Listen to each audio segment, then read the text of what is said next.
You've caught Carrie with ski legend Klaus Obermeier. Both the energy and sense of humor of Klaus are endless. What? This is a yodel from Klaus, who moved from Germany to America after World War II. What prompted you to move to Aspen? Because of Friedel Pfeiffer, who was running the ski school here.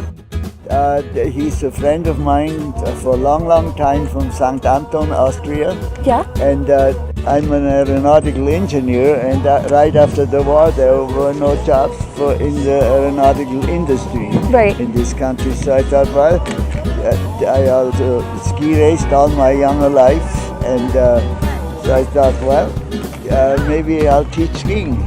In the 1940s, what was it like, or what are some of the biggest changes you've seen over the years? I think when I first came here, there were more dogs living here than people.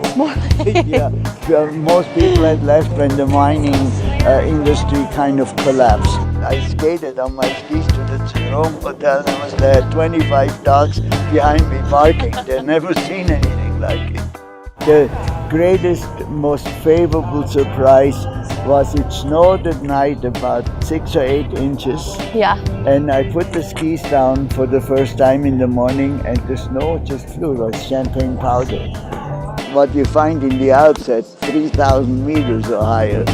So I thought, oh my gosh, and that snow was so easy to ski on, you know, much better than the cement that I most of the time had been on. And when you first came here as a ski instructor, you only got paid if you had lessons, right? But was it hard to keep people here because it was so cold? We didn't have the Obermeier technology yet to keep us warm. Well, it was a problem. At that time, they usually made a 14-day reservation for their vacation, and they came here and they left after 2 days because they were very cold. But in Aspen, they had the longest single chairlift in the world. So it was a cold right up, so we went up in the long city winter coat, but we couldn't ski in it, so we sent the coat back on the lift to go down. So then we skied down in about 3 minutes, and the next ride up was a cold one because you met your coat coming down halfway up. Wow. The lift took like 15 minutes, you know. I thought, wouldn't it be nice to have something that would keep you warm going up and short enough so you could ski in it? Right. So I took the down comforter that my mom made me take to America. She said, it's going to North America, must be cold there or it wouldn't be called North America. One evening I cut it up and made a down Parker. Right. And it looked like Michelin Man, horrible, thick arms. Michelin Man. But you just looked really strong, right? Nice, stronger than I was. But it was warm going up the lift, and you could ski in it. So then one guy that was in my class, Gary Cooper, he said, Klaus, you want to buy it? Can I ski? Can I go up to my, sure. And so he offered me $250 for it afterwards, if he could keep it.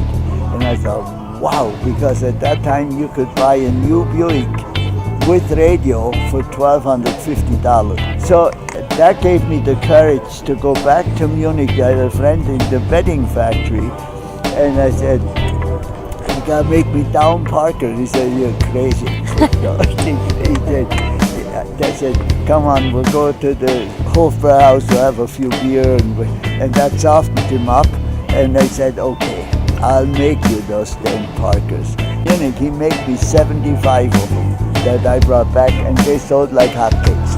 So that kind of was part of the start of Obermeier ski fashions. Do you view yourself as an inspiration to others? No. No? No, just have fun. Just have fun. That's the one thing you don't have to pay taxes on yet. Do you teach yodeling lessons? Yeah. I want to take a yodeling lesson. Okay. And now I just mimic that. Is there any tips you have? Yes. For someone who's never yodeled before? No, the thing is, Yodeling is part in here and part with your tongue against your upper gum.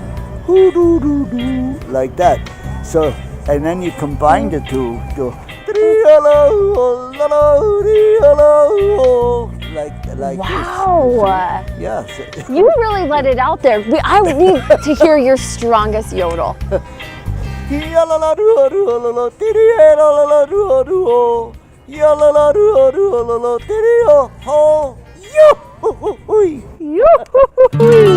like that part. I'm going to stick with that one. Klaus, I know that so many people inside and outside of Aspen really see you as an inspiration. What advice do you have to pass on to people that want to live such an energetic life? Well, I think it takes a few things combined, you know. One is our freedom of perception. Yeah. When it rains, we can think, oh, it's raining. Or we can think, oh, isn't it nice? All the millions of trees that can drink now. It's beautiful. So we have that choice of perception as to how we wish to see life around us. And keep working out. You can never stop working out. You have it never made. You're always making it, right. you know, kind of. Thank you so much You're for welcome. sharing, Klaus.